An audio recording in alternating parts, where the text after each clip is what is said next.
แนวความคิดของสารคดีเรื่องนี้แม่นการร่วมเอาเสียงจากคนลาวให้ได้หลายที่สุดถึงว่าพวกเขามีทรัพยากรที่จำกัดหลายกว่า100คนจาก5แขวงของประเทศลาวได้บอกพวกเขาเกี่ยวกับสิ่งที่เฮ็ดให้พวกเขามีความสุขโดยได้นำใช้อุปกรณ์เท่าที่มีทั้งโทรศัพท์มือถือกล้องดิจิตอลและเครื่องอัดเสียงบทสัมภาษณ์แม่นถือควบรวมและตัดต่อโดย Loud New Wave Cinema Production สารคดีเรื่องนี้กำกับโดยเสียงของคนลาวท่านต้องการหยังหลายที่สุดในชีวิตอยากมีความสุขอยากมีความสุขอยากมีความสุขอยากมีความสุข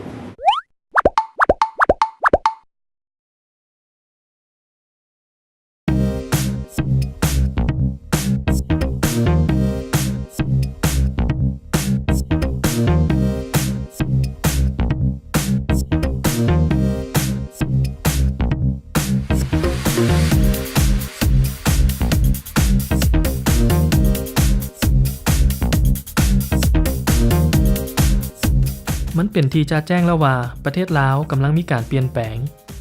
ประเทศลาวบ่มีทางออกสู่ทะเลและตั้งอยู่เขตตะวันออกเฉียงใต้ที่มีประชากร 6.5 ล้านคนนั้นกำลังก้าวเข้าสู่ตลาดเสรี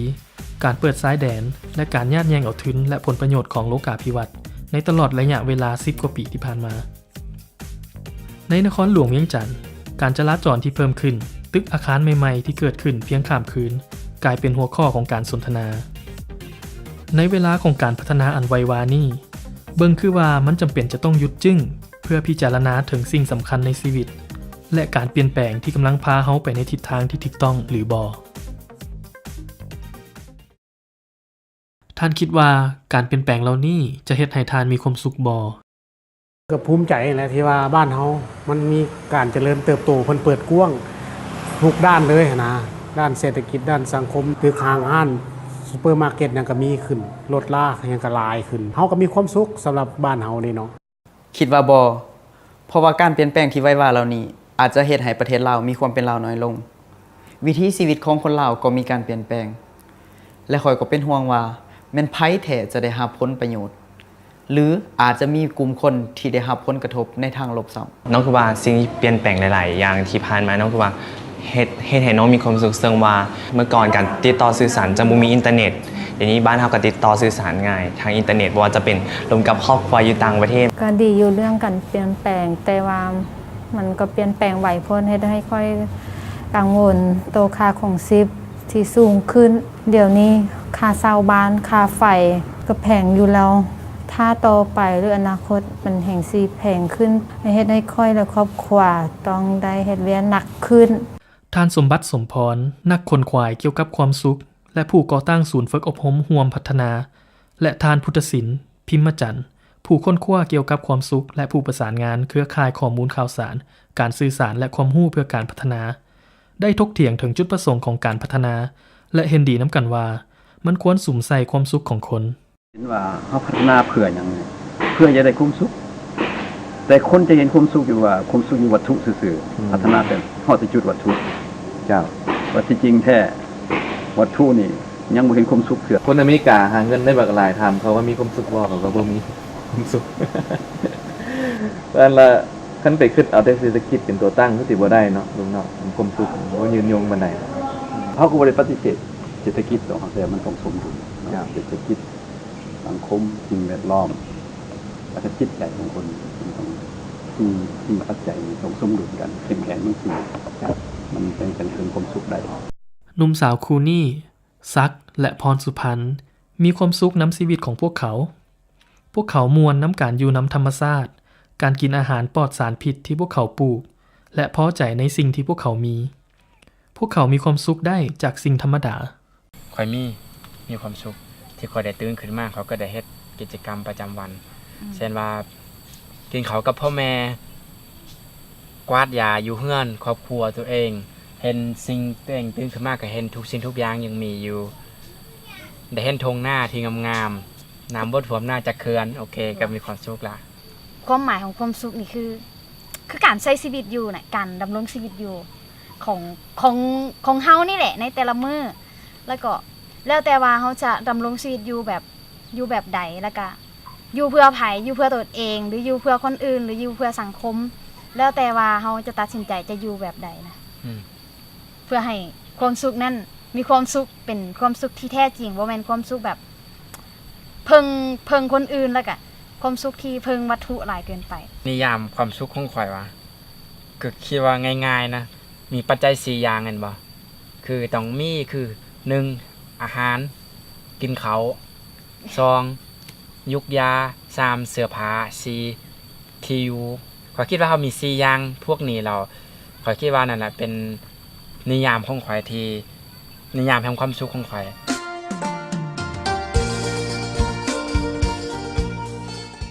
นางเพ็ญมาลีพ้นเสนา เป็นนักธุรกิจหญิงที่มีความมุ่งมั่น ปัจจุบันนางเป็นผู้อำนวยการบริหารบริษัทผลิตสื่อแห่งหนึ่ง ทั้งซอยธุรกิจอสังหาริมทรัพย์ห้านกาเฟและโรงเรียนอนุบาลของครอบครัว การประสบผลสำเร็จในธุรกิจและชีวิตแม่นสำคัญต่อความสุขของนาง ความสุขของข่อยก็แม่นการประสบผลสำเร็จในชีวิต การประสบผลสำเร็จในชีวิตของข่อยแม่นมีอยู่2อย่าง1แม่นประสบผลสำเร็จทางด้านหน้าที่เวียกงานหน้าที่เวียกงานก็คือธุรกิจการค้าที่เฮาเฮ็ดปัจจุบันเฮาก็ต้องการให้มีคนยอมรับและก็สามารถสร้างผลกำไรให้เฮาได้สร้างฐานะให้เฮาได้และให้คนนับหน้าถือตาเนาะความสุขอันที่2ของข่อยเนาะที่ขาดบ่ได้ก็แม่นความสุขทางด้านชีวิตครอบครัวให้เฮาเป็นคนที่ประสบผลสำเร็จทางด้านชีวิตครอบครัวชีวิตครอบครัวมันแบ่งออกเป็น2ประเภทคือ1ชีวิตครอบครัวคืออ้ายเอ้ยน้องพ่อแม่เฮาก็อยากให้ฮักแพงปองดองกลุ่มเกี่ยวสามัคคีกันอยู่ในครอบครัวเดียวกันอันที่2มันชีวิตคู่ทั้งผัวเมีย2ผัวเมียเฮาก็ต้องฮักกันบ่ทิมบ่ปะกันเป็นผัวหนึงเมียเดียวอยู่นํกันตลอดไปและความทุกข์ความสุขนํกันเนาะ เดี๋ยวนี้ผู้คนพากันเว้าถึงเรื่องความสุขอยู่ในประเทศลาว ถ้าเฮาเห็นดีว่า จุดประสงค์ของการพัฒนาแม่นเพื่อปรับปรุงชีวิตของประชาชนและเพื่อเฮ็ดให้พวกเขามีความสุขขึ้นนั่นมันคงเป็นการดีที่จะฮู้ว่าแม่นหยังเฮ็ดให้พวกเขามีความสุข แล้วก็อีกเต้นบอเต้นฮิปฮอปแล้วก็อีกบอยกับฟอนอีกฟอนมันสิน่ะอีกห้องเพลงอีกกองเฮ็ดกิจกรรมกับหมู่เพื่อนหลายๆคนเป็นบ่และอีกเฮียนนี่ความสุขสำหรับเขาเนาะคิดว่าเป็นการที่มีอิสระได้เฮ็ดในสิ่งที่อยากเฮ็ดหรือว่าคันสิเว้าแท้ๆแล้วเป็นอิสระในการเป็นในสิ่งที่เขาเป็นได้กว่า หลังจากสอบบัตรแล้วเมื่อหาพ่อแม่ที่เรียกพ่อแม่ก็สบายใจเขาก็สบายใจลูกเมียฟังความหรือว่าครอบครัวมีความสามัคคีมีความอบอุ่นนี่ข้าพเจ้าก็ภูมิใจในชีวิต บางคนนะจะว่าในว่าความสุขนี่คือการมีทุกสิ่งทุกอย่างคือความร่ำรวยแต่สำหรับอาตมาในความสุขนี่คือความพอใจในสิ่งที่ตนได้พอใจในสิ่งที่ตนมีสำหรับน้องแม่ก็คือการที่ได้เฮ็ดสิ่งใดสิ่งหนึ่งที่ตัวเองมาภาคและภูมิใจแม่ความสุขของน้องส่วนสิ่งที่น้องมีความสุขคือการท่องเที่ยว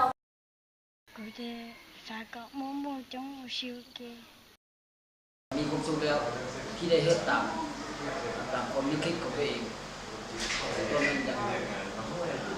เป็นพนักงานก็ได้เป็นแล้วเฮ็ดอย่างก็ได้เฮ็ดแล้วแล้วได้ตอบสนองให้ในงานในทางเราถือว่ามีความพอใจแล้วมีความสุขแล้วได้ครอบครัวได้มีอยู่มีกิน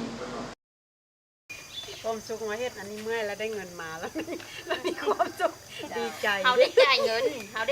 คุ้มค่านะคะเขาก็บ่มีความสุขแห้งทุกข์ใจแบบว่าเขาบ่ได้ท่าเอาน้ำไผนะแล้วเขาเฮ็ดอันนี้แล้วก็บ่มีไผบังคับจ่ายเงินเฮงงานเฮาเองนะจ่ายเงินเฮาเองน่ะมีความสุขสิ่งที่เฮ็ดให้ข่อยมีความสุขคือเวลาที่ข่อยได้เฮ็ดสิ่งใดสิ่งหนึ่งที่ข่อยมักแล้วก็มักแล้วก็ตั้งใจเวลาหาได้รับผลสำเร็จข่อยจะเฮ็ดให้ข่อยมีความสุขมีความสุขก็คือว่าครอบครัวทุกคนสุขภาพแข็งแรงดีสบายใจสุดๆเลยเนาะถ้ามีผู้นึงเจ็บแล้วก็โอ๊ยคิดเลยเนาะประมาณนี้อาจจะบ่มีสิ่งนี้อันนี้แหละสำคัญที่คนได้ความสุขที่สุดช่วงเวลาที่มีความสุขคือว่าช่วงเวลาเรียนในเวลาที่เขามาเรียนตอนนี้คือว่ามีความสุขหลายคือได้มานั่งวันนี้แล้วก็มีความหมายในชีวิตของข่อย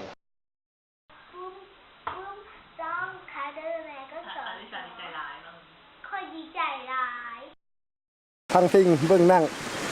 พอจื้อแล้วครับสำหรับเฮา ความสุขที่ได้มีคือเฮาได้ส่งความรู้ที่เฮามีให้นักเรียน ความสุขเฮาบ่จะตื่นมื้อเช้ามาแล้วก็เฮาเฮ็ดเครื่องไปวัดคือเฮาไปเจ้าแล้วเฮาไปวัดนำมาแล้วเฮาก็เอ็นเฮาเปลี่ยนเดือนนี่ให้ลูกซื่อๆเจ้า แต่ก่อนพ่อแม่เขาเคยเว้าแล้วเนาะนี่สงครามนี่นั่นนี่เธอบ่มีความสุขตอนนี้ถือว่ามื้อลูกมื้อหลานขึ้นมามีความสุขแล้วบ่ได้ย้ายไปนั่นไปนี่ซั่นเนาะ การอบอุ่นกับพ่อแม่อยู่กับพ่อแม่ก็มีความสุขหลายก็ว่ากับพ่อแม่อยู่กับเอ้ยน้องกินข้าวพร้อมกันแล้วก็มีความสุข แต่ละมื้อละวันนี่หากินอยู่นำโฮกนี่ก็มีความสุข สิ่งที่คิดว่าตัวเองมีความสุขคือเฮ็ดให้ผู้อื่นมีความสุขนำนั่นคือความสุขของหลานโดยที่บ่บางอย่างตอบแทน สิ่งที่เฮ็ดให้ตัวเองมีความสุขนี่อันดับ1เนาะแม่นนั่นคนอ้อมข้างของเราเนาะให้ความรักให้ความเคารพนับถือเนาะให้สิว่าได้ให้ความเป็นมิตรเป็นเพื่อนมิตรเนาะ ก็มีแขกคนมาอุปถัมภ์ค้ำส่วนแล้วก็มีความสุขหลายแล้วก็มีเงินทองใส่จ่ายให้ลูกลูกเรียน การเรียกซอยพ่อแม่กับเห็นแม่มีความสุขเห็นเล่นข้าวร้านไหนกับเห็นแม่ดีใจ จำยิ้มได้อยู่กับหมู่คู่แล้วก็ยังมีความสุขแล้วก็เฮ็ดให้คอยสามารถยิ้มได้แล้วก็อยู่กับธรรมศาสตร์เนี่ยอยู่กับธรรมศาสตร์แบบว่ามันซื่นแบบนี้แหละเฮ็ดให้คอยมีความสุข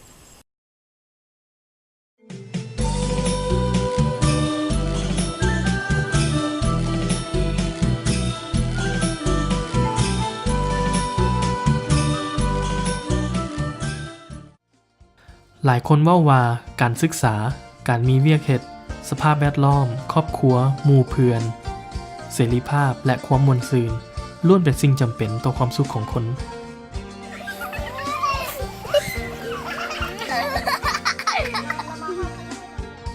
พวกเขาต่างพากันซอกหาความสุขและคนจำนวนหนึ่งเชื่อว่าเฮาพากันซอกหาความสุขนอกตัวเฮามาโดดนานแล้ว ให้เขามีความสุขว่ามีหลายอันเนาะแต่ว่ามีหลายอันแล้วแต่คณะแล้วแต่สิ่งที่เฮ็ดบางเทื่อเฮาคิดว่าการที่ว่าสำหรับความสุขกันนะ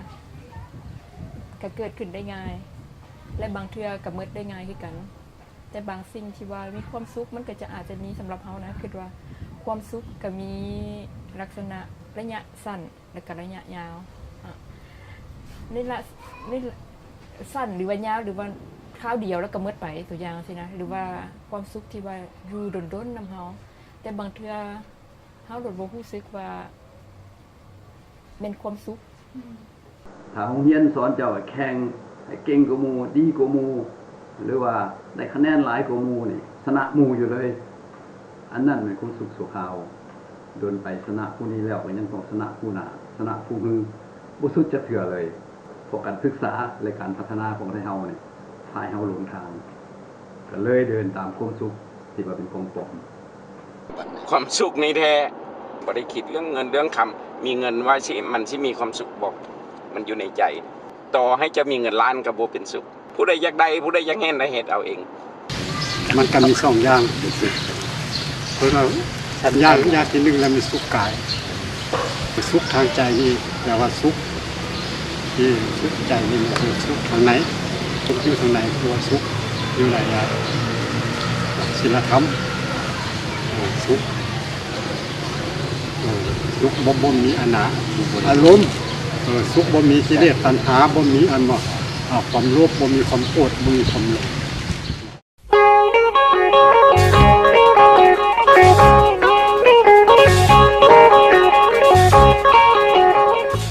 มันเบิ่งคือว่ามีหลายสิ่งหลายอย่างเฮ็ดให้คนลาวมีความสุขทั้งหลากหลายวิธีคิดที่เชื่อมโยงกันความสุขบางอย่างก็อยู่บึดเดียวความสุขบางอย่างก็อยู่ดนการเปลี่ยนแปลงบางอย่างอาจจะนำความสุขมาสู่คนเฮาในขณะที่บางอย่างบ่ในเวลาของการเปลี่ยนแปลงอันไววาของประเทศลาวพวกเฮาต้องการซักซ้วนให้ทุกคนทบทวนและใช้เวลาตั้งคำถามต่อตนเอง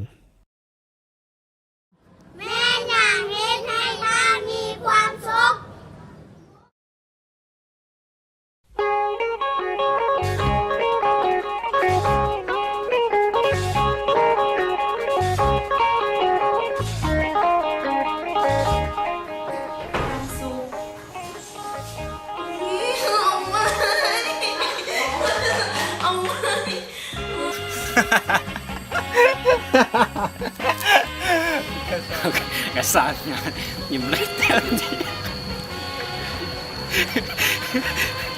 จุดขนาด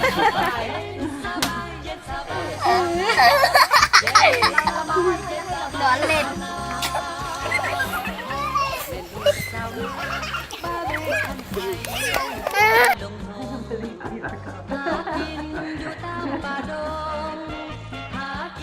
อยู่ตามป่าดงเมื่อฟ้าคำลงคงไว้หน้าไปมาไปอยู่บ้านน้ำสิ้นที่ใจพอก็แต่ว่าบ้านนามีข้าวมีปลาบ้านนามีข้าวมีปลาเล่นเย็นสบายได้ผัวแล้วลมพัดเย็นสบายเย็นสบายเย็นสบายสาวนาเย็นสบายเย็นสบายสาวนาควายนั่งลำควายบักนอนขับกาบขับกอนบอยลำเป่าแค่ว่าน้องเอ้ยมาห่วมแห้งห่วมใจขยายบ้านแปลงเมืองเพราะน้องนาสุขก็สุขเลิศล้ำแนวทางเป็นธรรมสร้างชีวิตสาวนาอยู่ไว้กำทำเพื่อชาติปราศาสอยู่ไว้กำทำเพื่อชาติปราศาสอกแห้งตั้งหน้าต่างไทยทิวเย็นสบายเย็นสบายสาวนาเย็นสบายเย็นสบายสาวนาแสนมีเกียรติเหลือล้นได้ปากบผลสวยชาติดังหวังมีควายเป็นเพื่อนพลาย